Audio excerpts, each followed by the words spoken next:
Okay. Good morning, everyone, and welcome to a special edition of A Vision for You. Today is Sunday, June 2nd, 2013. My name is Leah, and I'm your moderator for this morning. This morning, A Vision for You welcomes Harlan. Harlan is a recovered compulsive overeater, a loyal servant of Overeaters Anonymous, and he is dedicated to teaching the program of recovery as outlined in the Big Book.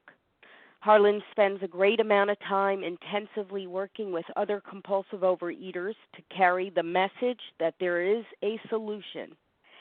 And here to speak to us this morning on the reason why is Harlan. Good morning to you, Harlan. Good morning, Leah. Can you hear me okay? Indeed. Okay, great. As Leah said, I'm Harlan. I'm a compulsive overeater. I'm very honored to be here this morning. And what we're going to do this morning, hopefully, is we're going to demystify some of the things that surround the first step, the powerless condition of mind and body. And for about 7,000 years, people have philosophized about what this is and what this isn't. As far back as the Bible, Solomon philosophized that alcoholism was an illness, but he had no cure for it and he couldn't prove it. Around the time of the 1640s in England, there was a Dr. Trotter, and Dr. Trotter at that time believed that alcoholism was an illness, but he had no cure for it and he certainly couldn't prove it. And around the time of the American Revolution, there was a man who later would become the first Surgeon General of the United States. He was one of the signers of the Declaration of Independence. He believed that alcoholism was an illness, but he couldn't prove it, and he had no cure for it. His name was Benjamin Rush, Dr. Benjamin Rush.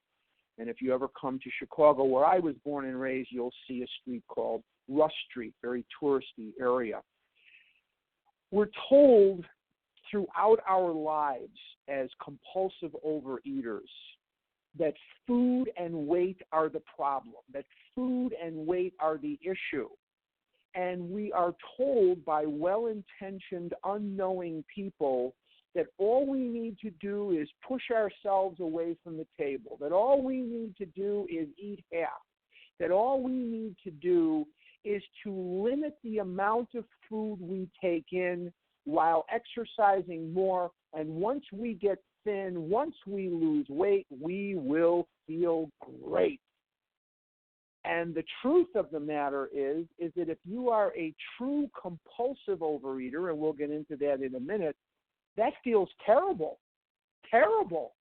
And even though we may have at times lost a lot of weight through dieting, through unaided willpower, what Dr. Silkworth, in the doctor's opinion of the Big Book of Alcoholics Anonymous, tells us that means we're going to feel a lot of pain. And the pain of not eating drives us irresistibly into the food. So let's take a look very briefly at where the first step comes from and how it was developed. Dr. William Duncan Silkworth was a neurologist in New York City in the 1920s. And in 1929, on Black Tuesday, the 29th of October, 1929, he lost everything he had in the stock market, along with many, many other Americans as well and people around the world. And William Duncan Silkworth at that time, he went to work at the Towns Hospital in New York City, which was at that time the preeminent hospital for the treatment of drug addiction and alcoholism. And for years, Dr. Silkworth observed alcoholics coming in and out. He also observed drunks coming in and out, and he made a very significant difference in his mind that separated these alcoholics from the drunks. What was that observation? These drunks would come in, these alcoholics would come in, and they would patch them up, and they would load them up with food and B12, and they would tend to their medical needs. And he observed mostly men, but these people would come in, and they would get patched up, and many of them would leave and they had learned their lesson and they never returned. But there was a classification of these drunks that he distinctly said is different. He, in his mind, believed that there was something about these men that set them apart from the other drunks, that these men were suffering from an illness. And for 7,000 years, it was believed that alcoholism was a case of weak will, laziness, stupidity, uncaring, ignorance, whatever. These are the things we were told as compulsive overeaters. I grew up as a fat kid, and I have heard from the time I was probably 3 years old that I need to push myself away from the table, that I need to eat less. I was told that if I cared about my mother, I wouldn't get so fat. And I cared about her, and I got really fat. And I was told if I cared about my father, I wouldn't eat so much, and I wouldn't get fat. And I loved my dad, but I ate a lot, and I got really fat. And I was told things like, girls don't like fat boys. And I wanted a girlfriend later, but I found out they were right about that one. I also said to myself something that was true, but I couldn't dare say it, that there was something about these people telling me all this that they just didn't understand. They just didn't get why I'm so hungry. I thought I ate because I was hungry. I've been in Overeaters Anonymous for 34 years. I came in 1979. And I've heard hundreds and hundreds and hundreds of people, and when you meet them and you ask them why they're in OA or how they got to our doors, they will always tell you about their mother, their father, their neighbor, their brother, their sister, their whatever that is. They have some reason that they have attributed to another person or another condition as to why they ate the way they ate. And we're going to find out this morning, and we find out not just this morning, but in reading the doctor's opinion, that none of that is true. That we are compulsive overeaters if we are, and there are tens of thousands of people in OA that are not. But if we are compulsive overeaters, we are compulsive overeaters because of a condition of mind and body that we'll get into. There is something about my brain that is different from the normal temperate eater. When I was a baby, probably 1 hour old, probably 2 hours old at the most, something in my mind did not feel right, did not feel good. I was scared. I was whatever I was at that time. My brain registered something that said to itself, food makes me feel better. Food does something for me that it does not do for the normal temperate eater. I didn't say two, I said four. And my brain, in an effort to do its job correctly, locked in an unnatural way on the sense of ease and comfort that comes at once by eating the food. I ate the food, and I felt better for about 10 seconds every single time.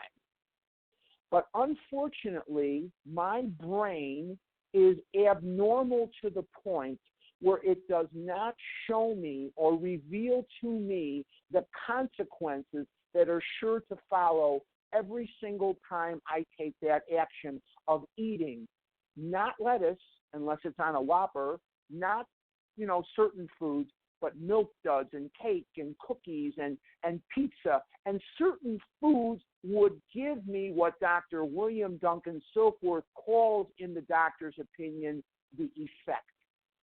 And the effect is a sense of ease and comfort that comes over me instantly by eating the food. I eat the food, and I trigger the other lethal part of the illness, and that is the physical allergy. And that word allergy just baffled me for a long time in OA. And I came to OA meetings, and people would say to me, you can't eat milk duds because you're allergic to them. And I'd say, wait a minute, I'm eating 40 boxes of milk duds a week. I'm not sneezing. I don't have watery eyes. I'm not itching. I'm not breaking out in hives or rashes or what have you. And they said, no, that's not what it means. And I said, well, what does it mean? And they couldn't explain it to me.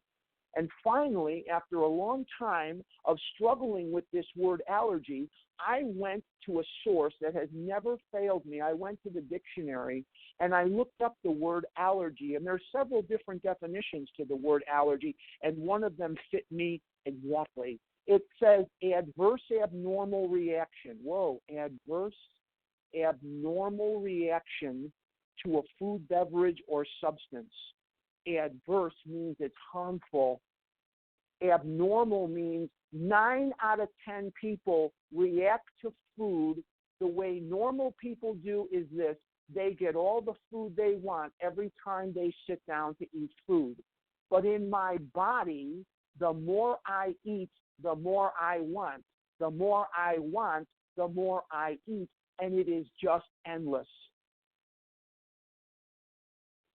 That explained things to me to which I had no explanation throughout any point in my life.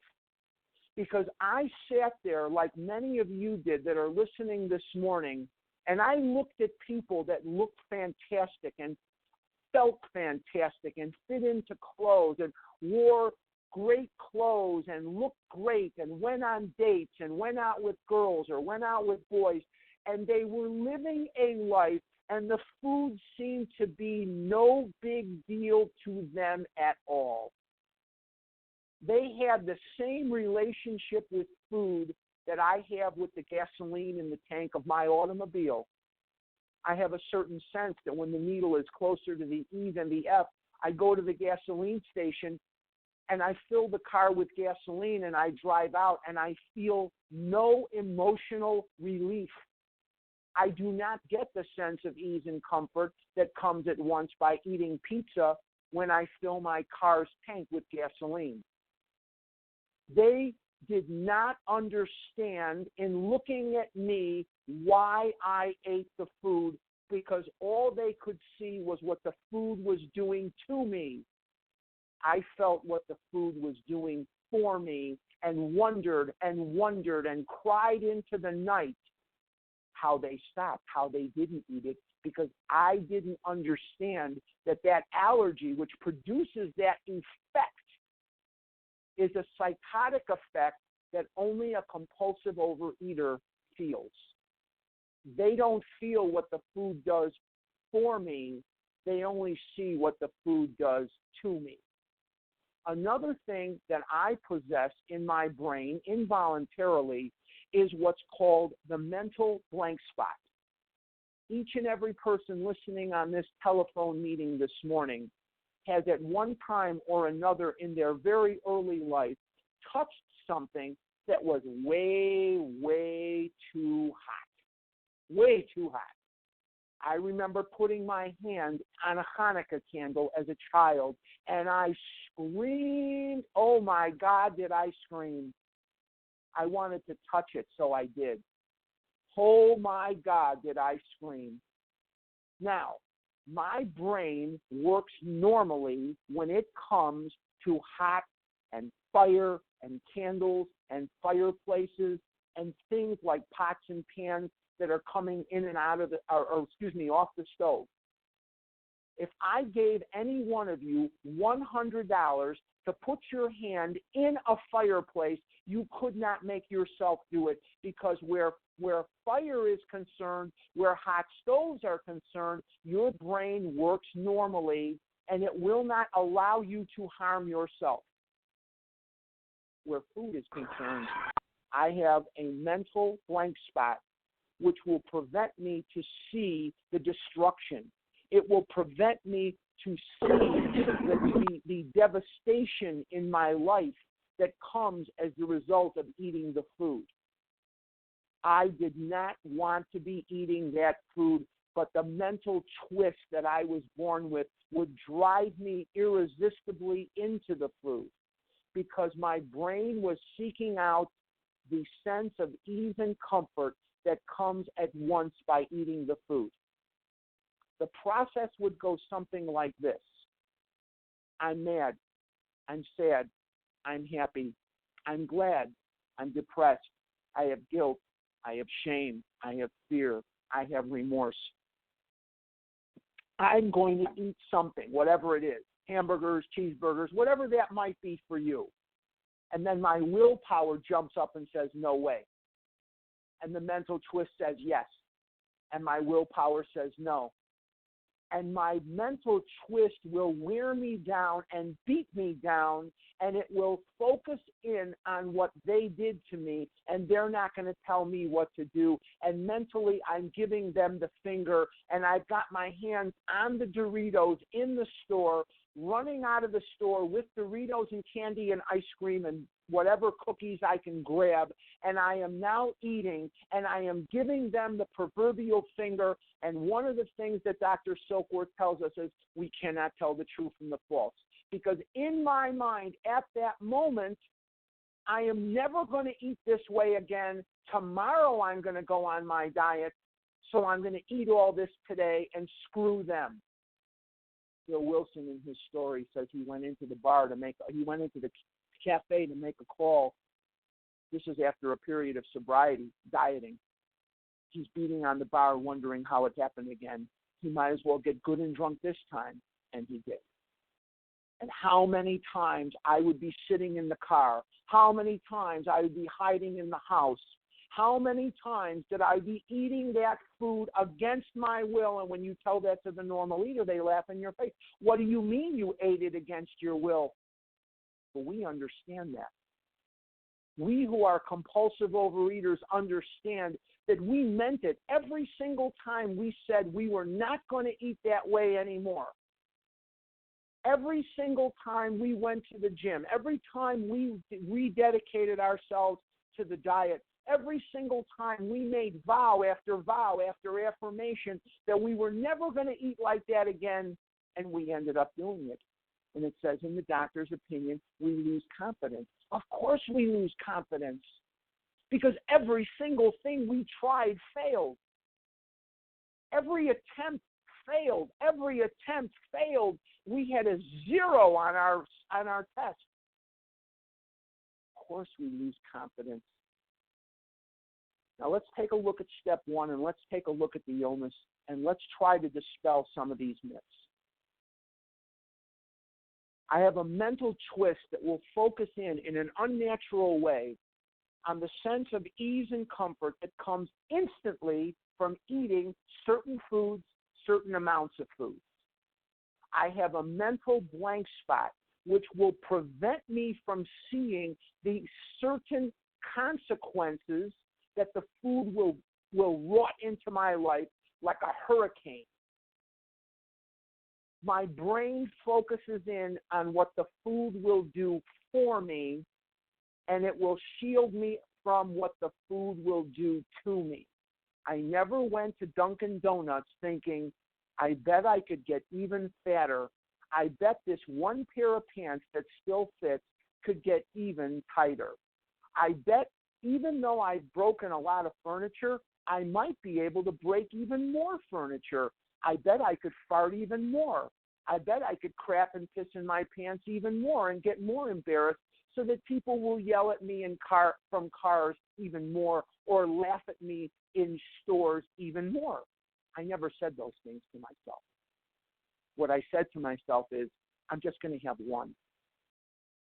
I'm just going to have 1 or 2, and I'm going to stop.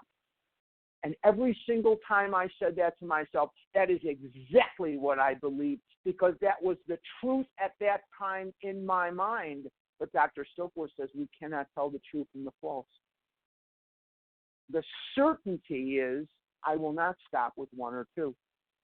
And the reason that I will not stop with 1 or 2, even though that effect, that sense of ease and comfort comes over me instantly, it only lasts about 8 seconds, 9 seconds, and then the physical allergy is involuntarily tripwired. And that physical allergy means that craving will set me beyond human aid. and I am now off to the races. And again, that explains why the more I want, the more I eat. The more I eat, the more I want, and it's endless. There's no end to it at all. Now, let's take a look at the first step, and let's take a look at what it says. It says things that there are people sitting in the rooms saying, I'm a compulsive overeater. Let's look at what that really means. We admitted we were powerless over food, and our lives had become unmanageable. Now, I have a college degree, and I'm not completely stupid, but I sat in meetings for years, and I read that step as I was a fat slob, couldn't stay on my diet, and I had no willpower.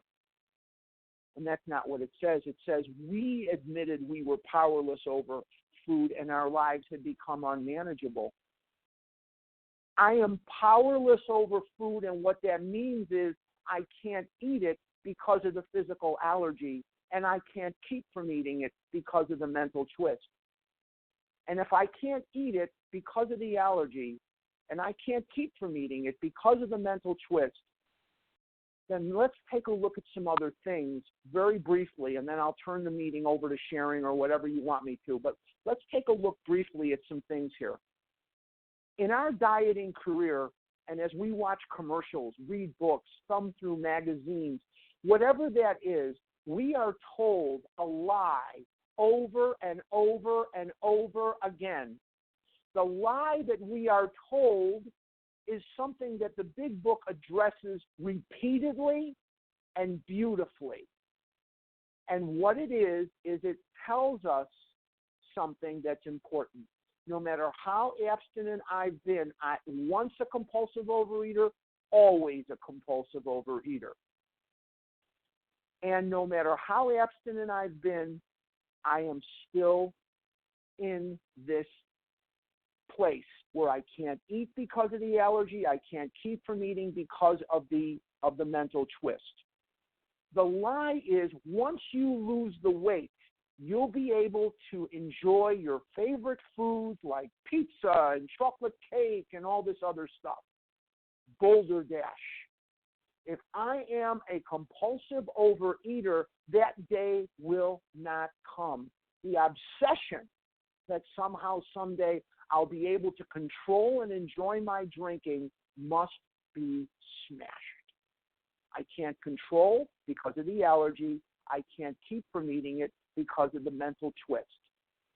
For people like us who are compulsive overeaters, and I do understand there are thousands of people in OA, some of them are sponsoring, some of them are there, they have thin bodies, they are not compulsive overeaters, and the compulsive overeater is just baffled by the fact that they can't do the things that this other person does, and we'll get to that in a minute, and stay out of the food like the non-compulsive overeater can't. But we'll get to that in a minute. It says in the big book that the elimination of drinking is but a beginning. That if we don't work the steps, we will never recover. Because no matter how much weight I've lost, this is the great fact. There are two ways to temporarily short-circuit the mental twist. There is nothing I can do about the physical allergy. I was born with the physical allergy, the craving. I will die with the physical allergy, the craving. Now, what if I could find a way to live where my mind does not focus in on the sense of ease and comfort that comes at once by eating the food? What if I could find a way to live where I already feel better? What if I could find a way to live where I could marshal the power of God into my life in such a way so as to get down to causes and conditions that have been firing up the machinery of that mental twist since the day I was born? That process of bringing God into our lives, that process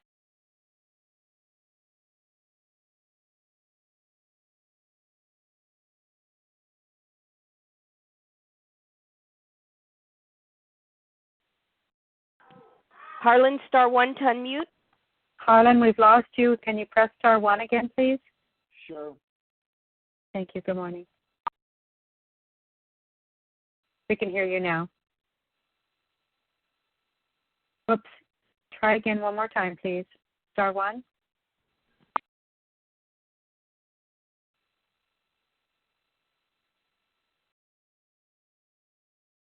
We may have lost Harlan altogether here. Am I there?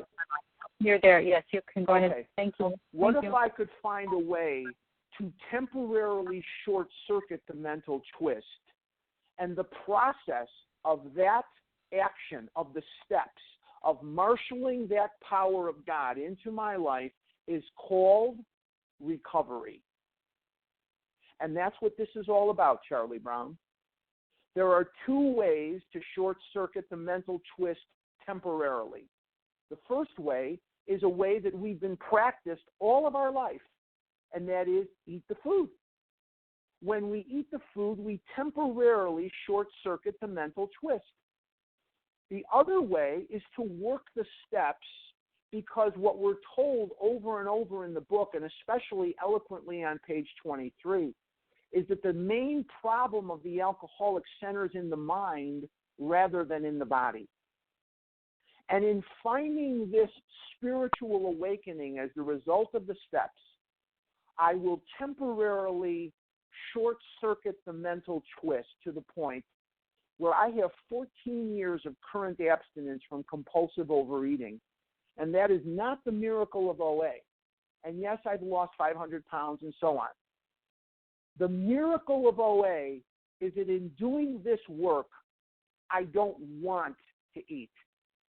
I don't want to eat milk duds. I don't want to eat pizza, except donuts, whatever that is. I don't want them. There are many, many people in OA that are dieting with group support, and they wonder continuously why they keep going back into the food. They're not working the steps. And I have to work the steps. I have to have a God that I do believe in by laying down a job description of a God that I do want to turn my will, which is my decision-making power, thinking, and my life over to his care and direction. Now, going to 3 meetings a week, weighing and measuring and calling in my food and making 3 outreach calls a day is not going to short-circuit the mental twist. That is not working the steps. That is dieting with group support. And we see person after person who is non-compulsive overeater coming in with a thin body, and they look great, and they talk great, and they speak great, and we want what they have, and we ask them to sponsor us, and it's the blind leading the blind in too many cases. And what works for them will not work for us. The true compulsive overeater must work the steps to short-circuit the mental twist. We have to eliminate the food and work the steps. I have to put down the food, and I have to work the steps. And in the working of the steps, I will not want the food, and I can enjoy a fuller living experience. I already feel better, so my brain does not see the need. I will get everything that the food does for me in the working of the steps, the sense of ease and comfort that comes instantly from working the steps, with none of the devastating side effects of the allergy, and what the food does to me will not take effect. You can't see our allergy, you can only feel it, and only a compulsive overeater feels it. That's why the normal eaters, Nancy Normal, Ned Normal, they look at us and they say, "Why are you eating pie? Look at you." That's because they're looking at us and they see what the food is doing to us. They wonder why we're eating it. We feel what the food is doing for us and wondered what ocean of willpower have they tapped into where they can stop after a half a sandwich or a half a piece of pie. Because that feeling of that sense of ease and comfort that Dr. Silkworth calls the effect is so elusive that many will pursue it to the gates of insanity or death. That is basically as complete an explanation of step one as I know how to give. But what I will do is wish anybody, well. You're free to call me. You're free to contact me at any time. My phone number is 480-495-8961. That phone number again is 480-495-8961. And my email address is Harlan, Harlan, 288 @gmail.com. Email again is Harlan, Harlan, 288 @gmail.com. Well, that's all I got, Leah. Thank you very much, Harlan, very, very much for your clear and thorough explanation of our grave illness. We have over 170 people on the line, and perhaps there are some questions that people have on their minds. Can we spend some time in a question and answer period? You have some time? Okay, excellent. Thank you so much. Okay, now, star 1 to unmute. If you have a question, please, for Harlan this morning. Who's up first? Susan. Susan, go ahead. Thank you so much. Thank you so much, Harlan. Last time was amazing, and this time as well. A quick question. I'm very clear for myself, and you've made it clear for many of us, that we have certain foods that provoke this allergy in we who have this thing. What I'm unclear about, and I wanted your thoughts on it, are that I find I can get ease and comfort from any food. So many foods, thankfully, do not spark that allergy, so I don't feel the need to just keep endlessly eating cucumbers. But I find when I eat a cucumber, I feel soothed, and ditto for anything else on my food plan. And I'm just specifying cucumbers. I don't mean that cucumbers have any specific value. But, any food, that's, as Leah says, those of us who have this thing have a relationship with food. Well, that's my relationship with food, even today when I don't eat any of my binge foods. And I'm just curious about that because people will often say, oh, well, Brussels sprouts, I never, got that feeling from Brussels sprouts. I get it from all foods. I find they relax me, soothe me, etc. I just wondered if you had any thoughts on that. Thanks. I can binge on Brussels sprouts, no problem. If there's nothing else, I'll take Brussels sprouts and I'll binge on them. Absolutely. It's certain foods and certain amounts of food.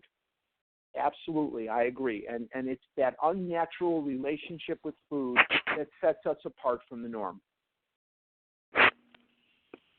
Thank you. That Brussels sprout always... This is Valerie from Georgia. Can I speak? Mm-hmm. Hello. We hear you, Harlan. Star 1 to unmute to direct your question to Harlan, please.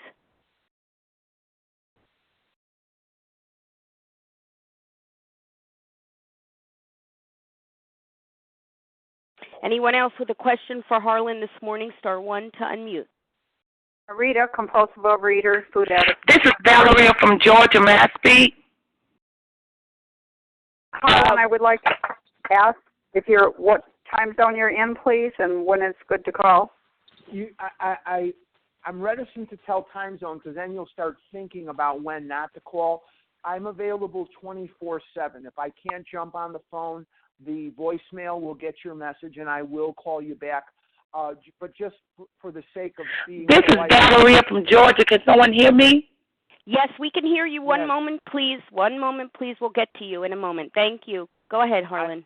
I live in Arizona. In the summertime, we're on Pacific time, and in the winter, we're on Mountain time. Okay, thank you. I don't have internet. Okay, thank you. Valerie, go ahead, please, with your question. Star 1 to unmute.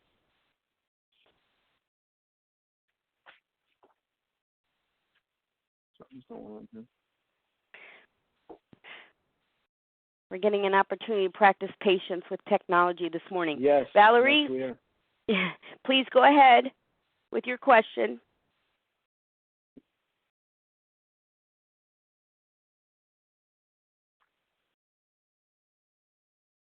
Valerie, we do not hear you. You'll need to press star 1 to unmute. This is Valeria. Thank you. I'm struggling. Oh my God, I'm desperate. I'm almost 300 pounds. I'm trying to work the program. I'm calling 3 people. I'm getting onto a meeting every day, and it's not working for me. And I was told that I can't work the step unless I get 90 days. But it's hard for me to get 90 days. So anybody that tells you that you can't work the steps for 90 days is probably trying to kill you. You can work the steps day 1, day 2, whatever it is. Forget that meeting, and you got to go. If you can't find OA where you live, go to open AA meetings. Do what you need to do. If you could stay out of the food for 90 days, you wouldn't need OA. Get yourself to a place where they will help you. That is Narishkeit. The Yiddish word of the day, Narishkeit. That's nonsense. Anybody that tells you you can't work the steps for 90 days is trying to kill you.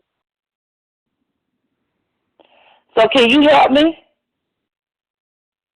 I'll do anything I can for you, Valerie. There's no question that I'll do anything I can for you. And you can call me every day and twice on Sunday. That's not a problem. But it would behoove you, it would be better for you to get someone in your area to sit down with you and go through the big book. These guys, 90 days, that's part of the insanity of the fellowship. There is nothing in this big book that says 90 days has to, that is nonsense. Anybody listening to this, if somebody tells you that is nonsense. It's the blind leading the blind. They probably don't know any better themselves. And it's nonsense. Get to a place where somebody can help you. You call me any day you want, and I'll do anything I can for you. But let's get out of that group that's telling you that. Get as far away from them as you can. Okay, thank you. Thank you, Valerie, for the question. Anyone else this morning? Star 1 to unmute to direct a question to Harlan. I have a question, Harlan. Steve, good morning to you. Go ahead. Harlan, 90 days, what about people who say that you've got to put down the food in order to even do step 2 at all? I don't have the power. I need the power. I can't just put down the food. Steve, if you've got a day or 2 of abstinence, you're good to go. It's hard to get through to an addled brain, but put down the food for a day or 2, and we'll get you through that, and then you're ready to go. Let's get started with the doctor's opinion. Let's get started with the rest of it. There's nothing in here. There's nothing in here as devastating as when people are coming into OA and they're hearing this nonsense. None of it is verifiable in the big book. Work a step a year and all that. What kind of nonsense is that? I don't even know where that comes from. Steve, get a couple of days and we're good to go here. That makes sense. Thank you. Okay. Thank you, Steve. Harlan, perhaps you can expound on that. That's a question that often comes up here on A Vision for You is once people put the food down, once they separate from their trigger foods, their binge foods, I often like to say it's like holding your breath underwater. The most dangerous element of our disease is alive and well, and of course that's the obsession of the mind. While people are implementing these steps, what do you suggest that they can do to help those times that are so challenging? They haven't had a spiritual awakening yet, and they've separated from their food. What worked for you? Can you share on that for a bit? Bill Wilson tells us that when all other measures failed, work with another alcoholic will save the day. I have to throw myself into service. I have to go to the meeting early. I have to stay at the meeting late. I have to make outreach calls. I have to get out of poor Harlan. And I have to work with other people, even though I'm at the very beginning stages. You may be listening to this phone call and you're asking yourself, but I'm not even abstinent yet. How am I going to work with other people? You can. You can, and you will, hopefully. Here's what you can do. You can go to a meeting and stick your hand out and say, hi, I'm whoever you are. It's good to be here. I'm glad you were here. I'm glad to be here. Whatever that is, do you need help bringing something out? Do you need help putting something away? Does anybody need a ride? Does anybody need something? I'm here to help. I'm here to do whatever. There are ways to get out of yourself. Bill Wilson will leave nothing to the imagination. He says expressly, when all other measures failed, work with another alcoholic would save the day.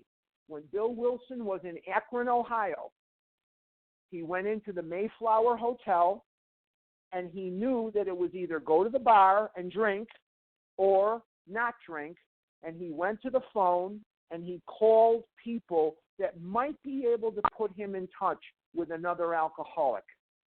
So taking Bill Wilson as the example, and he's a good one, taking Bill Wilson as the example, we look at him and say, if he can do that, I can do that.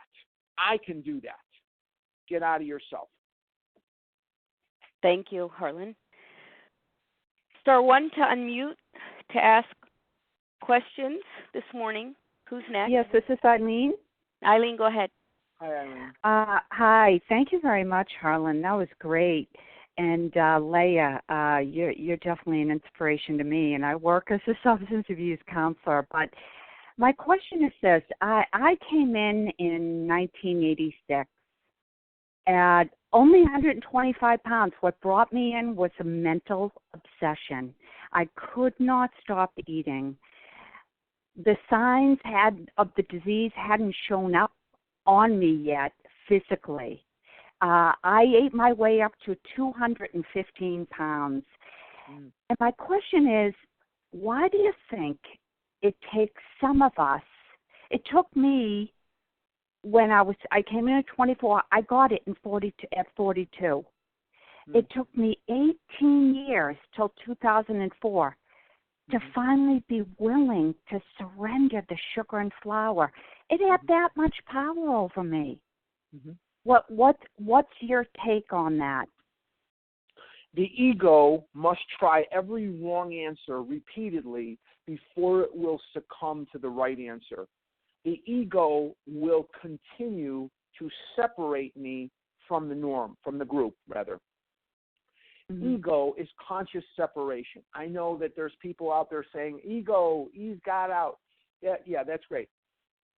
Ego could put me in a group of people, and right away, immediately, I will see how I'm different. God, in the working of the steps, will humble me, not humiliate, humble me so that I can be one of many. I love being another bozo on the bus, but it takes what it takes for the ego to finally surrender. Right. And the ego will continue to tell us why we're different. Every compulsive overeater who dies in the food goes to God with one song on their lips. You don't understand. My case is different. Somehow I'm different. Somehow I'm not the same. And the ego will not allow the right answer in until every wrong answer has been investigated, explored, reinvestigated, re-explored, attempted again, and then finally when you're crying into the night and you want to kill yourself and you don't have the guts, so you're going to go out death by Dorito. You're just going to eat yourself to death, and whoever doesn't like it can kiss your Royal American. And you've given up. And that ember in the back of your brain that still wants to live reasserts itself and God whispers on the ember, and it bursts into flames, and you are suddenly ready.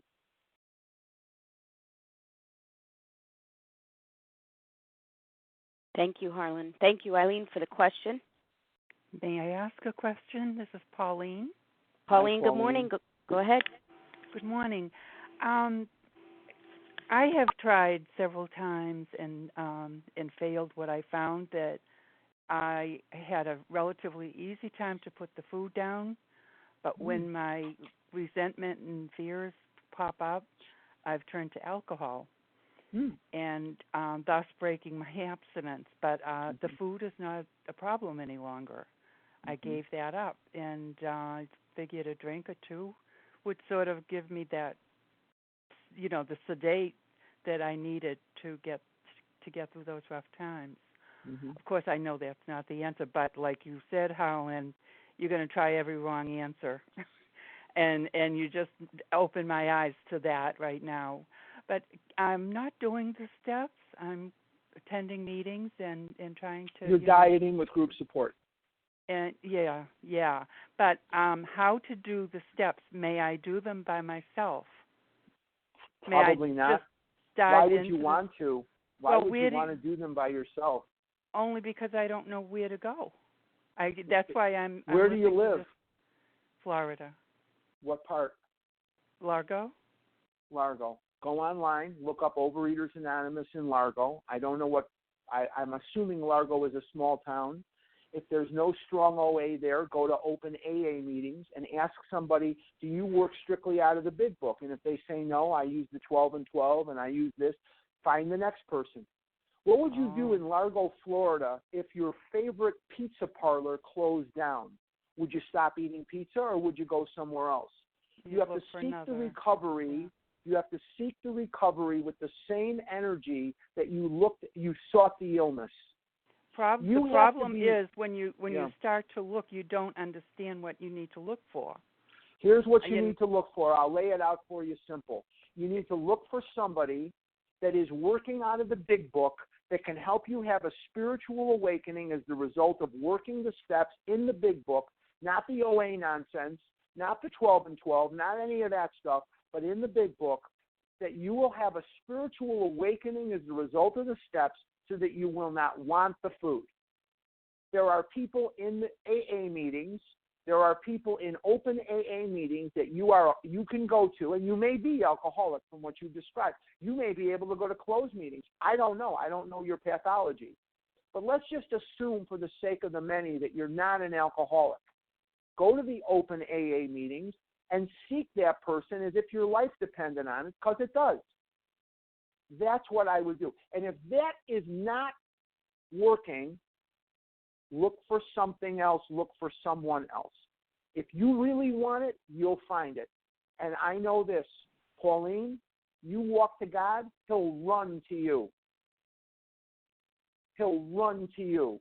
Read the last paragraphs of Dr. Bob's story on page 182 when we're done here, and that'll make it very clear for you. Go to page 182 in the 4th edition. Read the end of Dr. Bob's story, and I think that'll answer your question for you. Thank you, Pauline, for the question. Who's next up? Marjorie. This is Nancy. Marjorie, and then Nancy, please. Go ahead, Marjorie. Good morning. This is Marjorie. My question is focused on the mental twist or the mental blank spot. At times when I'm listening to recovered compulsive overeaters discussing the chapter There is a Solution and speaking about that strange mental twist that precedes the first compulsive bite, I sometimes get the impression, and it very well could be my not listening carefully, but I sometimes get the impression that mental twist is a failure of reasoning power or a really dramatic kind of mental or emotional disturbance. But it doesn't matter really what dramatic you call it. Kind. Okay. It doesn't matter what we call it. We were born with it. If you are a compulsive overeater, and I don't know, I'll talk about me. I have the strange mental twist. I don't care if you call it crocodile, asteroid, moon, or dog food. What it does is it effectively, incessantly, constantly, and destructively drives me into the food. Whatever I want to call it doesn't matter. The mental twist that precedes the first bite is going to kill me. There's nothing I can do about the physical allergy. I was born with it, and I'll die with it. And by the way, the page number I gave was wrong. It's page 181, if Pauline is still on the phone here. Anyway, the mental twist could be called anything. I don't care what it's called. Here's what I need to know. I didn't cause it. I can't cure it, and I can't control it. And there are a lot of people out there that they want to figure out the pathology. They're going to spend, let's figure this out so we can just cure it. Good luck. Good luck. How many people have spent their lives trying to figure out, now if we just think this or we just do that, just do the steps. All I have to do is the steps every day, and I don't want the food. Who cares what it's called? And that's the bottom line for me. Thank you. Thank you. Thanks, Marjorie. Okay, how about Nancy, please? This is Nancy. Did you call on me, Leah? I was unmuting. Yes. Go ahead, Nancy. Okay. Thank you, and thank you, Harlan. This question was touched on earlier, and I just wanted to ask if you might expand on it just a little bit, because at least for me, I just want to be clear on what your opinion was on this. And that was when it was asked about putting the food down before you start working the steps. And in my study of the Big Book and the doctor's opinion and throughout, actually, it's become very clear to me that we're instructed we must put the food down before we can start working on the steps. One instance that I can think of right off the bat is in the doctor's opinion, where it says, of course, a man's brain ought to be cleared about or I'm not quoting it verbatim, but you know where I'm talking about. I know exactly. Okay, and there's other places where it indicates that we must put, we got to put the food down. And a good example is you're not going to try to take someone through the steps who is drunk. And so you said something about, I don't remember the gentleman's name that asked the question. I think maybe Steve, but, get a day or two and we're good to go. And we get, a lot of people who call me about sponsorship and stuff are confused about that. They say, how can I work through the steps abstinently when the miracle doesn't happen until later and so, I have a response that I give to that. I guess I just want to be clear. Are you saying that you agree with that? We must put the food down before we can start working the steps. I really do. I don't think I can work the steps while I'm eating Milk Duds. I'm not going to have a spiritual awakening because nothing I say is true. I'm drunk. And even though I don't realize I'm drunk, when I'm eating Milk Duds or I'm eating Butterfinger bars, I'm not feeling anything. How am I going to get in touch with fear and resentment? How am I going to get in touch with selfishness, self-seeking, and dishonesty? How am I going to get in touch with the emotions that I'm feeling when I'm not feeling them? Remember that there's two ways to temporarily sate the mental twist. Eat the food, work the steps. So when I'm eating the food, I'm under the gun of the allergy, and when I'm eating the food, I'm not feeling anything. And that's what drives us into the food is when we're not eating, we feel terrible. And everybody said, don't eat so much, you'll feel better. They were right. When I'm not eating, I feel anger better, I feel fear better, I feel all these various things better. And that's what drives me back to the food, is these feelings. But what if I could find a way, Nancy, to live where I don't have these horrible feelings, and that's called recovery. And it's only through the working of the steps or the eating of the food that will sate the mental twist. The eating of the steps have devastating side effects, and it will rot into my life what the food does to me, and the steps will not bring about any deadly consequences. And there's your difference right there. But I must have some clarity before I go. day or two, good to go. And when we start walking to God, he'll run to me. He'll run to us. The miracles start happening right away. Thank you, Nancy, for the important question, and Harlan for the important reinforcement with your answer. Thank you. Who's next? Star 1 to unmute. Hi, my name is Beth Joy. Go right ahead. Thank you. Thank you for your service, and thank you, Harlan, so much. My name is Beth Joy. Harlan, I wanted to ask you, I guess it's similar to the 90-day answer, about the idea of these programs where you do the first 3 steps in sort of like 3 days, whether you're abstinent or not, if you get my meaning. And then you start your 4th step, and you do that in 2 weeks with a deadline. And it doesn't matter whether you're abstinent or not, because by working the steps, the psychic change will come, and then you'll get abstinence, which is what I've been told, and what I've failed at, what I have failed at and failed at and failed at several times now. I'm not able to do it that way. Okay, and then I don't think, right. And hearing your explanation makes me think it's certainly not the right way for me. Or me. No. Me eating milk duds is the same as somebody else drinking a 6-pack of beer. So how am I going to work the steps when I'm drunk? Nothing I say is the truth. The first victim of compulsive overeating is the truth. The first thing to go out the window is honesty. Then you're going to ask me to work a program of honesty. You're going to ask me to get in touch with my resentments, my fears, sexual harms done others. You're going to ask me to get in touch with causes and conditions. And I'm stoned. I'm drunk. I don't understand how that works. If somebody works it that way and it's successful for them, God bless them. I don't understand that program. I have to have a couple of days of clarity and then move forward. Right. I thank you. Thank you very much. I agree. Thank you for your help. Okay. Thank you for the Iris. question. Hi, this is Iris. Can I share? Iris, please go ahead. Speak up a little bit if you could. Okay. Can you hear me? Yes. Hi. Thank you, Harlan. The question I have is that I did get somebody who worked the big book. It's a format in San Diego. The format doesn't matter, but she's taking me through, and she has canceled on me 3 times, and she seems really Find someone busy. else.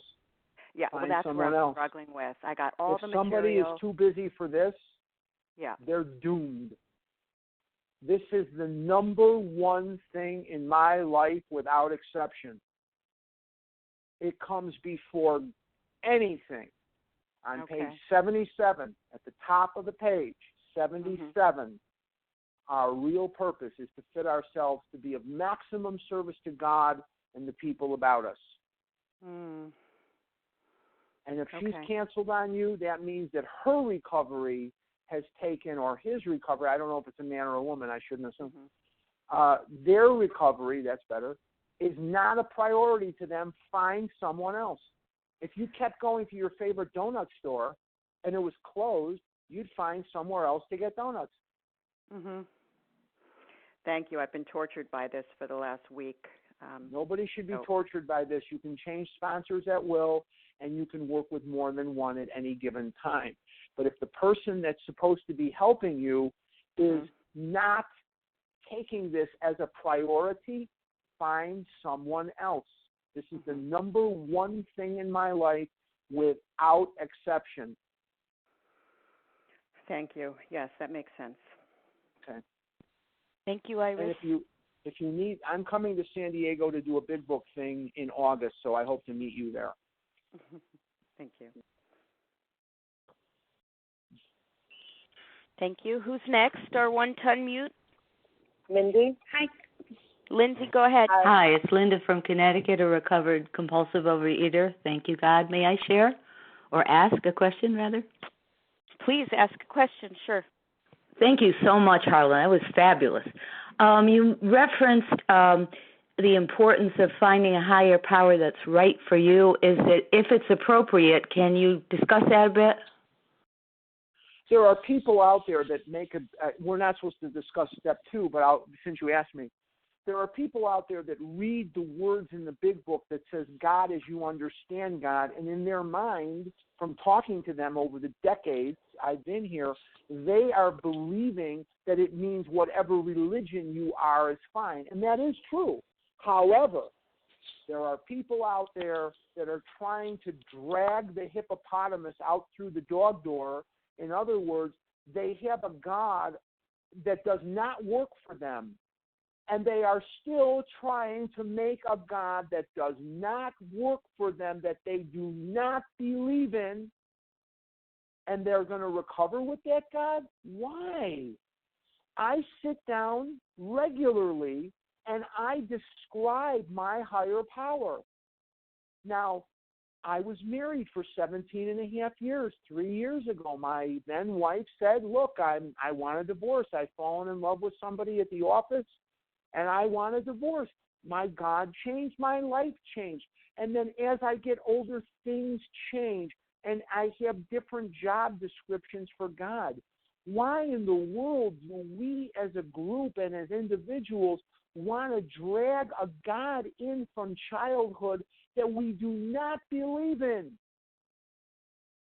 So when we're sitting there and our hair is standing on end because we're talking about God, the reason they don't talk about God in OA, unless you're near the scale, people get on the scale and go, oh, God. But they don't talk about God at Nutrisystem. They don't talk about God at the gym. They don't talk about God at the pay and weigh place. We talk about it here because it's only through a spiritual awakening as the result of the steps that I'm going to have any recovery in my life. And so one of the requisites, as we see illustrated beautifully in Bill's story, is he struggles with this idea of God. Bill is struggling when Ebby introduces this idea of God. And then all of a sudden, after they're talking, Bill says to him on page 11, but my friend sat before me and he made the point-blank declaration that God had done for him what he could not do for himself. His human will had failed. Doctors had pronounced him incurable. Society was about to lock him up. Like myself, he had admitted complete defeat. Then he had, in effect, been raised from the dead, suddenly taken from the scrap heap to a level of life better than the best he had ever known. And this power originated in him. Obviously, it had not. There had been no more power in him than there was in me at that moment, and that was none at all. It is at that moment that Bill Wilson stopped looking at starving kids in Africa and wars and holocausts and pogroms and injustices and all this stuff, and he said, wait a minute, here's a guy who I know is a drunk and he's not drinking and he's doing so happily. I don't know why there's wars. I don't know why there's starving kids. I don't know why there's fat kids. I have no idea. But what I do know is that the people that work these steps are emancipated from a hopeless condition of mind and body. And they are not eating happily. That's enough for me. So I need to describe that God, not have a God that I don't believe in. What is our will in our life? Our will is our decision-making thinking, and our life is our action. Why would I turn that over to somebody I don't trust? Makes no sense to me. Okay, that's enough of an answer for that one, but that happens to be one of the most misunderstood concepts in OA, is this idea of what is step 2. And where you see people failing and where you see people not making amends and you see people not putting things down on their 4th step and they eventually go back to the food, they're not having a problem with step 4 or step 9. They're having a problem with step 2 because they don't want to turn their will and life over to a God they don't trust. I don't blame them, but nobody's teaching them how to redefine that God, because in too many cases it's the blind leading the blind. I'm shutting up on that one. That's you got me going on that one, Linda. Sorry. Thank you, Linda. Hi, I'm Alexandra. Can I ask a question? Yes, Sure. Go ahead, Alexandra. Thank you. Hi. Thank you so much for speaking. It's been wonderful to hear you. I guess my question is, in terms of prayer and meditation, how do you cultivate a relationship with a higher power in your own program, and can you make any suggestions to us? Steps 10, 11, and 12 every day. Step 10 a million times if I need to. Step 11 in the morning. Step 11 at night. And it gives me on page 86, 87, 88 all the instruction I need. And I absolutely utilize prayer all through the day, the 10-step prayer, thy will, not mine, be done. Every single day I must say that prayer to myself a million times. And I utilize these steps all the time. Somewhere along the line in the fellowship, we got this idea that steps 10 and 11 are done in the morning and at night. And during the day, we're harboring fear, we're harboring resentment, selfishness, self-seeking, and dishonesty. And as we harbor these things, we are now dieting with group support. Is it a wonder that so many of us are dying? Is it a wonder that by not utilizing step 10 as often as I need to, what's the prescription for step 10 on page 84 and 85? Use as needed. You can utilize it as many times as you want. And there's prayer in there, and there's getting out of yourself in there, and there's the 9th step is in there, make amends. That's how I utilize it a million times.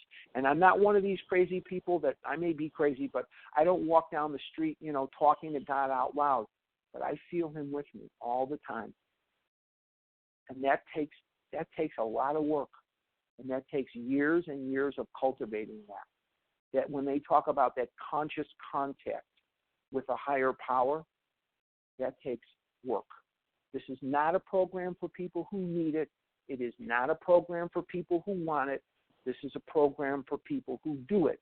And part of that action is to pray and work those steps every day. Thank you. Hi, this is Esther Mashare. Yes. Thank you, Alexandra. Esther, please ask a question. Yes. Hi, good morning. This is Esther from Philadelphia. Harlan, thank you so much. I am getting so much. This is like education, like beyond my wildest imagination. My question is that I'm looking for a food sponsor, and I'm looking for a step sponsor. So I called someone. I put myself out there on a Vision for You hotline, and the woman says to me, first she asked me what my food plan is and what my, my background is and all that. And is that the right way? Did I do the right thing? What do I ask for? It sounds to me like a lot of Narishkeit. Narishkeit is foolishness. It sounds to me like a lot of completely wasted effort. Food sponsor and step sponsor. Once you get beyond the first little bit here, whatever with the food, I don't know. That's another mishigas here. But anyway, I was just there. I did a big book study in South Jersey just a month ago, 2 months ago. I was just there in Philadelphia. There are some people working very solid programs there. Start working the steps, Esther. Get somebody to start you working the steps. If you need the services of a nutritionist or you need the services of somebody for food, that's fine. We utilize doctors, psychiatrists, psychologists, priests, ministers, rabbis. Whatever it is you need, go utilize it. But the program is in working the steps and in a fuller living experience that the steps will bring you to. All this stuff will clear up. But there is recovery there in that South Jersey and Philadelphia area. And there's some that are not, but that's like anywhere. But I hope that answers it. You're kind of looking for something there. Start by starting. Put down the food. Get to an open AA meeting. Get to an OA meeting where there is somebody that is working the steps. I know for a fact that some of them in South Jersey, which is not far from you, maybe it is, I don't know, like Mount Holly,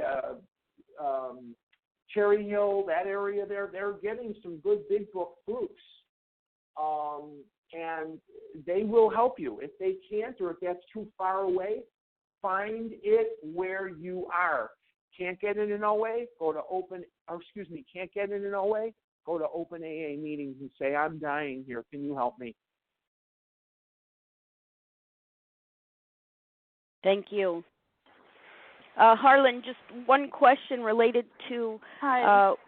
1 minute, please. I thought we could develop something for a second, please. You know, when a newcomer comes in and needs to separate from the foods that create an allergic reaction, obviously the topic that's brought up in the doctor's opinion, how do you suggest going about guiding the newcomer in guiding the newcomer what? Hello. Separated from them so that they are available to begin the step work? You know, is there any? Go ahead, please. That really is going to just take hitting that bottom, and it's going to take. It may take talking to me. It may take lots of calls, but you are going to have to nurse through those first couple of days. But hitting bottom, as far as I'm concerned, is where the fear of more eating outweighs the fear that somebody's going to come take away your food. At some point, I have to surrender and say, I can't live like this anymore. And it is going to be hard the first few days. There's no question that it's going to be hard. If it was easy, this wouldn't be a 12-step program. It'd be a one-step program. We'd have a sign in the window that says, need OA, go home, don't eat. It is going to be hard. There's no question that it's going to be tough, but it's got to be done. And if we're going to work the steps, then it's only going to have to be done once. It doesn't have to be done 1,000,000 times. And that is going to be tough. There's no question that putting down the food is tough. But eating the food is tougher. Eating the food is tougher. I wish I had some easy answer. I wish I had some easy answer as to how to separate. I don't. It's only the intense pain that my life is in, that I'm screaming into the night, that will allow me to put that food down. Leah, I wish I had a better answer. I don't. Yes, well, thank you for that. I just, a lot of people, when the alcoholic crawls his way into Alcoholics Anonymous, he knows what he is allergic to. I mean, that's obvious. There's one ingredient, and that's alcohol. Here on the line on A Vision for You, where we may have up to 250 people in the morning, the identification of those substances is more complicated and more involved for the compulsive overeater. First of all, the allergy of the body, some of them haven't been taught that concept at all in Overeaters Anonymous. They've never read or studied the doctor's opinion. So a lot of times sponsors are needing to work with newcomers on identifying those substances that do create that trigger, that phenomenon of craving. So that's kind of what I was asking was, in your work with newcomers, is there any guidance as to what those substances are, identifying what those substances are so that the newcomer knows what to separate from in order to be available for the steps? Thanks. If your great-grandmother didn't eat it, don't put it in your mouth. No processed foods, no sugar, no white flour. I know your grandmother could eat sugar and white flour. But other than that, if your grandmother couldn't eat it, don't put it in your mouth. Eat foods that are as close to their natural form as is possible, and that's what I tell them. Okay, thank you. I appreciate the feedback on that one. It gets asked a lot on the line. Who's next, please? Hi, this is Lauren. Lauren, go ahead. Thank you. Harlan, thank you so much for sharing. I'm appreciative other talks too, and it's just really inspirational to hear someone speak about this like it is a life or death matter, because there's really no other way that that I find inspiration from unless I hear it in that way. But I wanted to ask, I'm really grateful because I do have a very strong sponsor working me through the steps laid out in the big book, and it's just been life-changing. But my sponsor, like me, is also a true compulsive overeater. And before I found her, I found a really hard time finding somebody in Overeaters Anonymous who was working through the steps or had even been through all the 12 steps. And I don't identify as an alcoholic, but I attend an open AA meeting just to see the message laid out. And I don't, share about alcohol or that craving because I don't have that. I don't drink alcohol, but I was just wondering if someone's struggling with compulsive overeating, but they're having trouble finding a sponsor who's a compulsive overeater. What would be your opinion about finding one who works the program laid out in Alcoholics Anonymous? Go for it. Okay. Go for it. You got to do what you got to do to save your life. And there are people that are probably on this phone right now that are living in places where OA either doesn't exist or it's extremely weak. Mm-hmm. And I would, you've got to do what you got to do. And I'm not an alcoholic either, but I lived in Eugene, Oregon for 9 years. There's no OA there. It doesn't exist. So I had to go to open AA meetings. There was no choice. Well, I got to do what I've got to do to survive. I'd rather go to AA than die in the food. Yeah. Yeah, thank you. Thank you. It's very simple. Thanks. Appreciate it. No problem. Thank you. I believe I heard Mindy. Mindy, do you have a question this morning? Valeria from Georgia. May I ask another question? Valeria, one moment, please. Let me see if we can get you Mindy. Hear me? Mindy, go ahead, Yeah. and then Valeria. Okay, thank you. Hi, Harlan. Thank you so much for this morning. I just wanted to ask a quick question. I'm not familiar. You said you can have more than one sponsor. Mm-hmm. If you're working in your local neighborhood and you've been working with a sponsor, maybe you feel you need more or something different. I never did that. I'm not sure what that would look like. How do I do that? I have no idea because I've never done it either. Okay. I know that there are people that do. I am not one of them. I don't see the need, and so it's not anything I've ever experienced. So I wish I had more insight into it, Mindy. I don't. Okay. But there are people who do, and God bless them, whatever. I don't know. I don't see the need.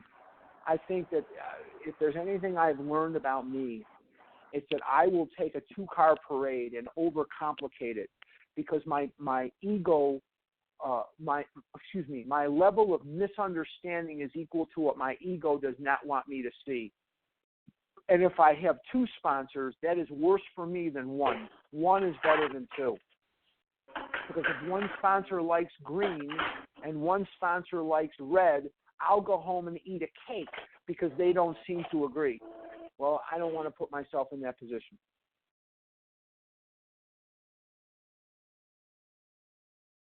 Are you there?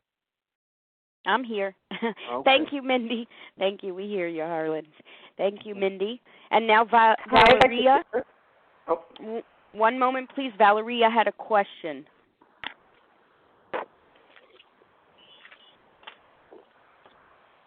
Valeria, all right, star 110. Yes, go ahead. I asked my please. question, but they said I must have misheard. This is Valeria. I was just saying that I've been. Can you hear me? I can hear you. Yes. Okay, I have been to the AA meetings, and I feel so uncomfortable because I'm too embarrassed to tell them what my addiction is because they're not so receptive, to and food addict. They want me to be an alcoholic, and so I don't think they take me as serious. I'm saying even in the open AA meetings, I'm saying would they be willing to work with me because it's not. They will be willing to work with you, Valeria. Try not to think so much. This is life and death. It says we must seek this with the desperation of a drowning man. I've been underwater a little too long. I wasn't worried about what anybody was thinking. I wanted my next breath of air. That's where I have to be. I can't worry about what they're thinking. I'm dying. I'm dying in the food. I have to do whatever I have to do to work these steps. If I've got nowhere to go, you better believe I'm going back to AA. So I don't think about what they're thinking. That's nonsense to me.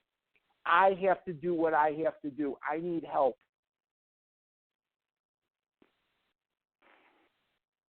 Thank you, Valeria. Does Valeria want to leave her number, Leah? Is that okay to ask? She certainly can. If she'd like to.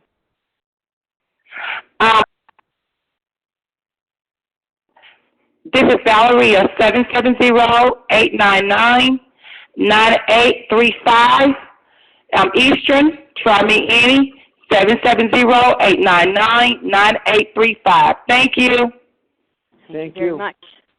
Anyone else with a question this morning? This is Nancy. Nancy, go ahead with your question, please. Thank you, and thank you again, Harlan. I just wanted to, this question's been asked a couple of times about, the struggle with finding a sponsor, especially when you live in an area where there's little or no OA, and I happen to be in one of those areas. The closest OA meeting to me is 2 hours away. I'm also a recovered alcoholic for 12 years and very active in AA. I have to say, with my experience, my sponsor, and I've had a couple of different ones in the 12 years I've been sober, did not understand my food addiction. However, they can take you through the steps. But what I found more helpful for me was there are so many people now on the phone meetings. On A Vision for You the other day, we had over 240 people on the call, many, many recovered people. And so what I found beneficial for me was to find a sponsor in OA on the phone. And I have been blessed to find a recovered compulsive overeater to work me through the steps, and we did it over the phone, and I had that experience. I had the miracle happen for me, and I just wondered if you could expand on that a little bit. Have you ever worked with people over the phone? Yeah, I work with them. I work with them all the time. Great. I get up very early in the morning, and it's very frequent that I will work with people over the phone as early as like 5:30 in the morning here. I will do whatever it takes. My thinking is, yes, you can recover that way. No question that you can. And I've worked with people remotely. What I said to Valeria is what I believe. Yes, if you cannot find it there, we will help you over the phone. That's our job. My real purpose is to fit myself to be of maximum service to God and the people about me. It would behoove somebody, if possible, to find someone that can see them, that can sit with them, that can do whatever, that's there. If that's impossible to find, absolutely do not turn to the wall and die. We will do this over the phone. With internet, with phone, with God knows what, absolutely. It would be my first choice? No. Beats dying. Beats dying, beats eating, beats breaking furniture, beats splitting your pants. I absolutely agree.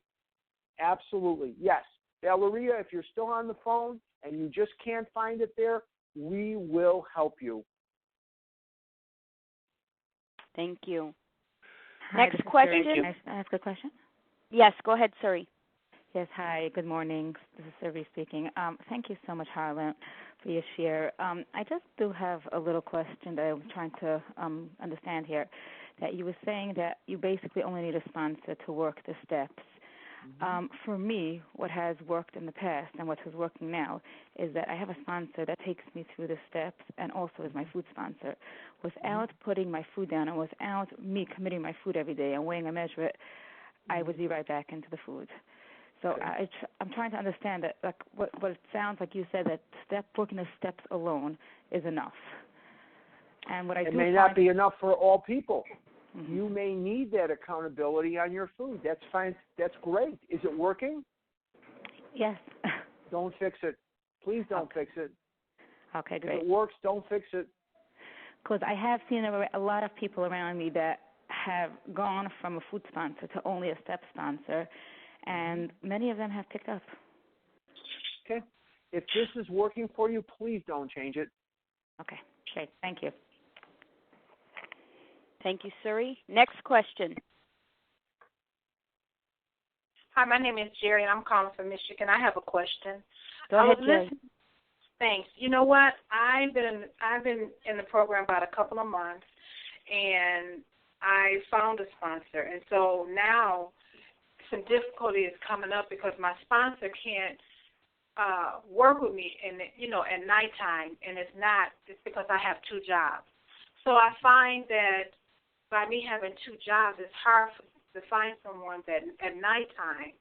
And I think for me, the only reason why I really stand abstinent because I know from being in programs before that when it came to a sponsor, when they dropped me or things didn't work out, I would go back out. But I'm not going to go back out. So when you can't find somebody at night, because it seems like it's difficult, because a lot of people have their own lives, jobs, and things like that. And my sponsor is willing to work with me, but I can't depend on her all the time because there's something that she just can't do. So what do you do? You find someone else. You do what it takes. Absolutely. If you had a favorite, like she gave me some numbers, and then I found out that there's some people that's not working the big book, the Vision for You big book, the 164 pages. They're in other OA programs, and I don't want else. Find someone else. You will not recover out of the OA literature. There's some really good information in there.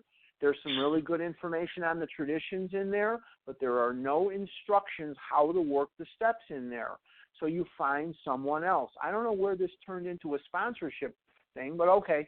The bottom line is that if all these things are in place, find someone else. I must seek the recovery with the same energy I sought the illness. Okay. Thank you, Terry. Also, just a reminder that at least on A Vision for You, you have a variety of people around the globe in different time zones that are available, perhaps at times that would work for you. So, just planting that seed, you might want to look in that area. Thank you. Any other questions related to step 1 this morning? Powerlessness, the twofold illness, our grave nature of our illness, allergy of the body, obsession of the mind. Go ahead. My name I can't hear. I think we lost you. Try again, please. Hello, this is Sherry. Can you Sherry, hear go me? ahead. Yes, Sherry, go ahead. Wondering how. My name is Carol. Sherry, and then Carol, please. Thank you.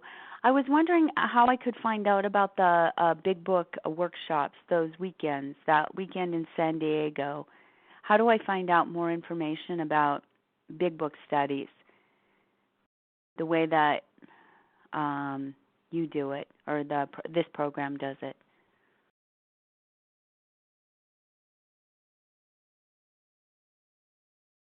Sherry, are you speaking about Harlan's upcoming Big Book study in San Diego? Harlan, you want to enlighten us on those dates? It looks as if Harlan is not on the line. Okay, we'll await his arrival. Okay, I'm sorry. I was muted there, and I don't know what happened there. Okay. Are you there? Yes, go ahead. Okay. I don't have anything scheduled for the rest of the year, and normally by this time I have a lot on my docket. I am going to Cleveland to the convention, but I don't know that they're going to put me to work there. I have no idea. And I don't know what the situation is with San Diego. They said the first weekend, but that's not written in stone yet. When it is, if you go on their website, go on the San Diego website, it'll tell you when that's going to be. Okay, thank you. Carol, are you available now to ask your question? Star 1 to unmute.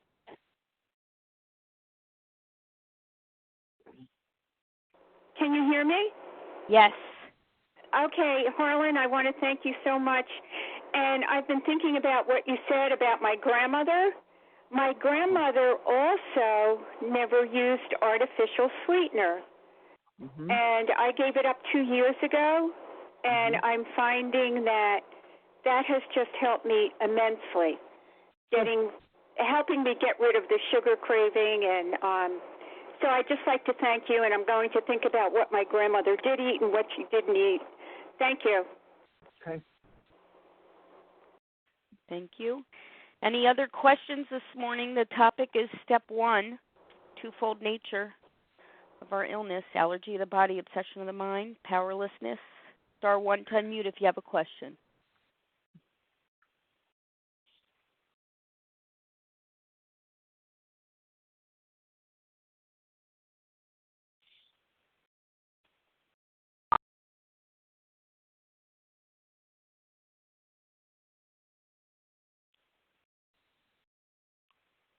Leah, are we there? Yeah, we're here. Maybe all minds are cleared. Could be. Could be. You never know. You never know. Anyone Hello? else? Star 1 to unmute. Yes, go ahead. I'm new. How do I? When do I like tell my name and number? Right now. I just came now. Okay, my name is Tamar. And my number is, hold on.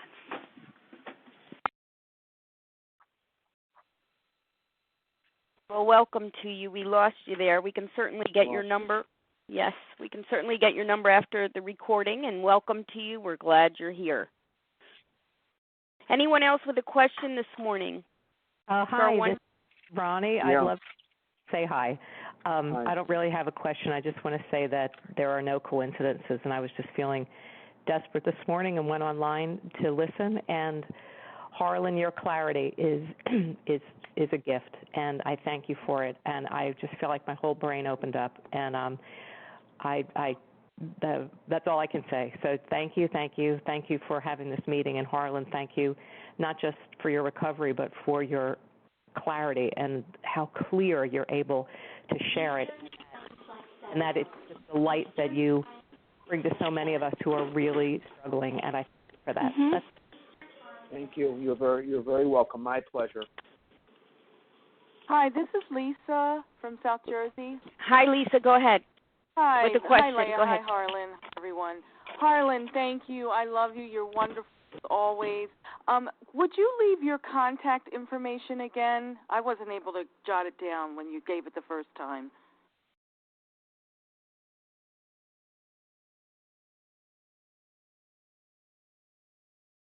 Hello? Lisa, we hear you. Hold on. Oh, okay.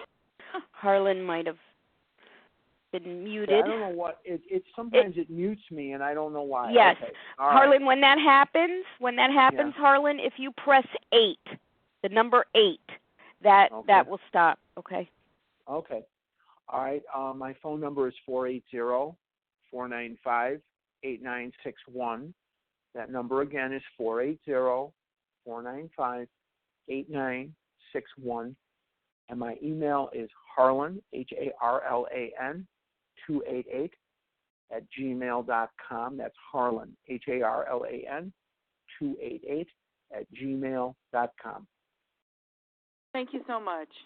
No problem. Thank you. Any other questions before we Hi. close up shop this morning? Hi, this is Catherine. Can I ask a question? Go ahead, please. This is about the allergy. Harlan, when you come up against a food that has generally been safe for you and has generally in proper amounts worked for you and worked within your plan, but that starts to change, even if it's a food that everybody says is healthy, how do you deal with these changes that come up? I avoid that food once I realize I'm obsessing about it. I'm thinking about it. It's jazzing me up. I can't have it at that point. Things will change.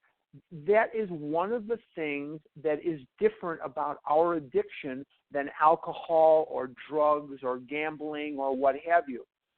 The alcoholic never has to change their alcohol plan.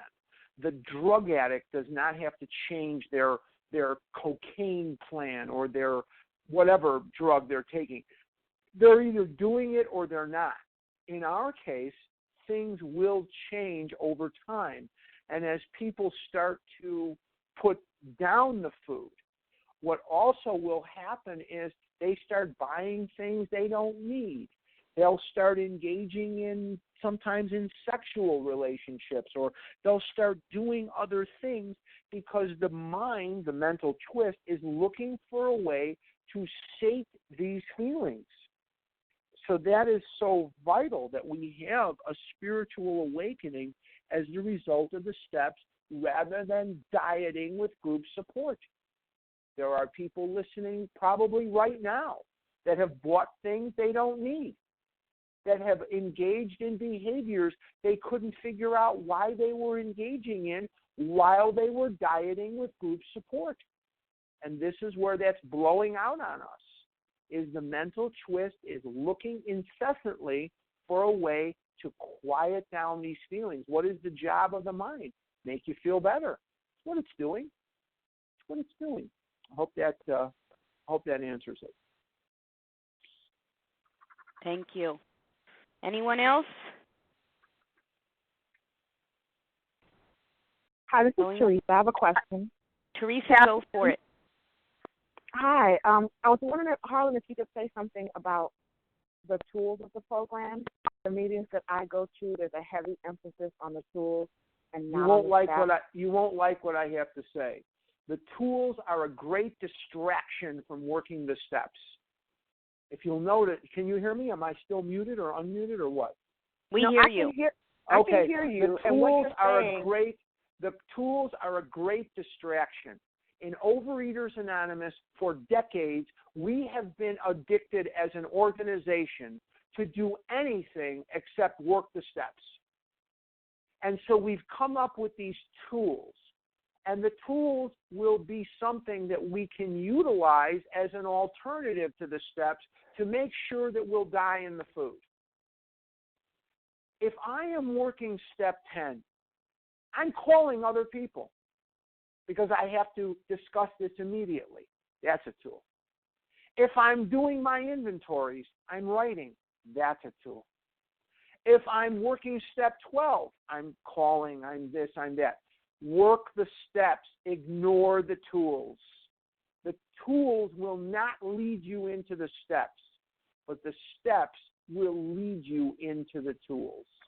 The tool emphasis is dieting with group support. Spend your time working the steps, you'll recover. Spend your time with a closed big book, concentrating on calling and writing and all that. Those are great things. Those are wonderful things. But they will not effect a spiritual awakening. They won't do it. Tools can be a distraction. Steps will save my life. Thank you. Thank you, Teresa. Anyone else? I heard maybe one other person. Kathleen, go ahead with a question. Please, go ahead. Hi, this is Kathleen from Connecticut. I'm a recovering compulsive overeater. And I just want to say thank you so much, Harlan, for your clarity and for emphasizing again that you don't need to be abstinent for 7 days, 90 days, 3 months before you begin working the steps. The steps is the only way to recover. And I have been in, I'm recovering from relapse at this point, had a strong program, had a really strong network of recovered people around me, and moved into an area where there was nothing, there was sick OA. And I ended up being like the only person, and you can't. And my recovery got weaker and weaker, and I ended up in relapse.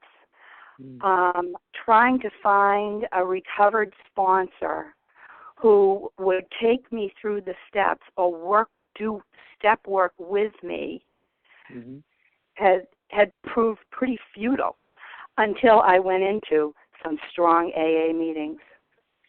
What you say is absolutely proved true in my own life.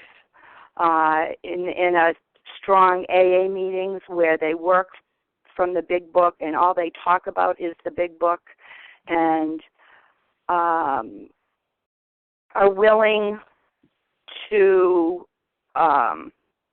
share their experience, strength, and hope, no matter what your addiction is. I thank God every day for finding these meetings, and eventually actually found an OA sponsor who was listening to A Vision for You, which then brought me into these meetings, and why I'm here today to hear you say all this other stuff is nonsense. And absolutely, the tools are nonsense. They will lead you away. That is all, for over 10 years, I was in meetings where there were only food sponsors. And I kept saying, I don't need a food sponsor. I have a plan. I know what God doesn't want me to eat. But no one was able to work steps with me. So thank you so much. Whatever meetings you're in, are blessed to hear that message. A day or two of putting the food down, you are ready. You're ready to roll. You're ready to roll. And thank you, Kathleen. Thank you. Bye. Thank you. Any other questions this morning before we bid one another farewell? Questions, please. I got a question. Hi, Tatiana would like to speak. Can I please get Kathleen's number, the lady who just spoke? We will get that after the recording, please. Thank you. Tatiana, go ahead with a question, please. Could you please, Harlan, thank you very much for your speaking.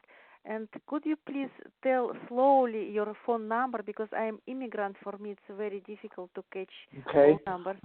Tatiana, my phone number is 480 yes 495 8961. Okay, thank you. No problem. And next question, please. This is Marge.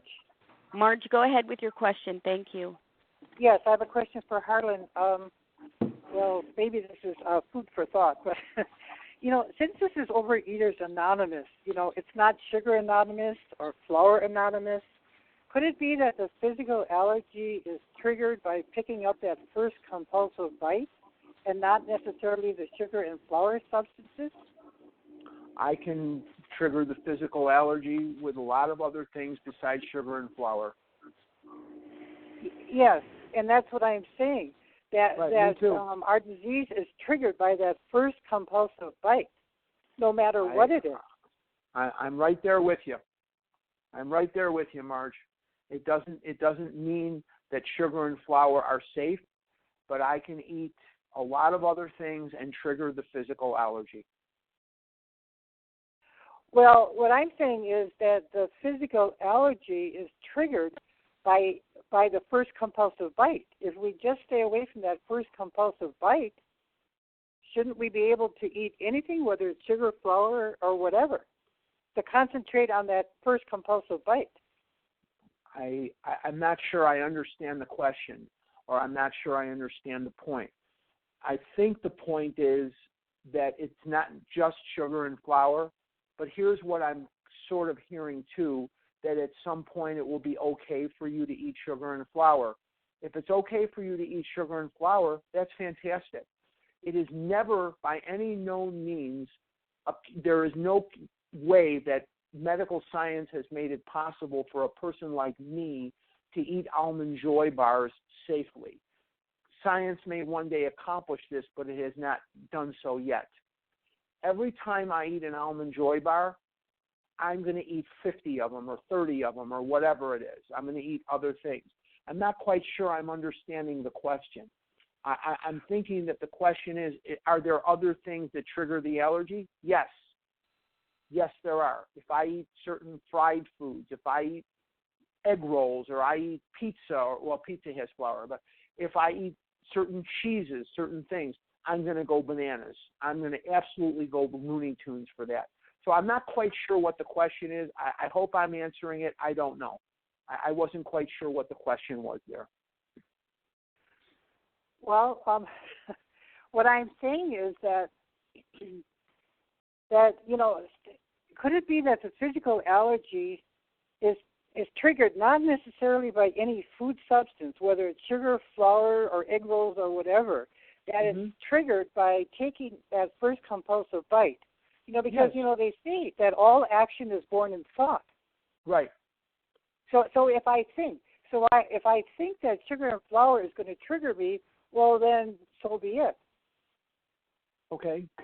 I don't have any control of what substances are going to trigger the allergy. If all action is born in thought, that's true, but I can't think my way out of this illness. The physical allergy is not the result of what I think or what I don't think. And when you say it's triggered by the first compulsive bite, if I have a meal in front of me that is weighed and measured and is on my food plan, I am not going to trigger the physical allergy. It's not going to happen. Well, see, that's what I'm saying. If I have my meal in front of me, and it might include some sugar, if you're looking and that's all part of my meal, great. Then what I'm saying is I should be able to do that without triggering. You're different than me. You're different than me. Physiologically, you are different than me. You may not be a compulsive overeater. I have no idea what your pathology is, no clue. But if at some point you can't eat sugar safely, it would raise red flags to me that you're not. And that doesn't mean you're a bad person. That doesn't mean you're an evil person. A non-compulsive overeater who gets into trouble with food may eat sugar, I'm told. I'm not one of those people. Safely. I am not one of those people, so I don't relate to that at all. I do not relate to being able to eat ice cream safely.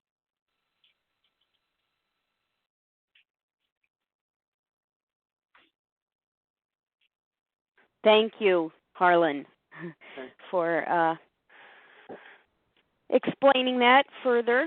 Again, our grave nature of our illness, an allergy of the body, obsession of the mind. Thank you so much, Harlan, for your time this morning in offering us this revealing study and offering us your insight and experience. We appreciate your time this morning, and I'm going to close the meeting now with the reading that we close A Vision for You with, and that is from page 164 in the chapter entitled A Vision for You. Our book is meant to be suggestive only. We realize we know only a little. God will constantly disclose more to you and to us.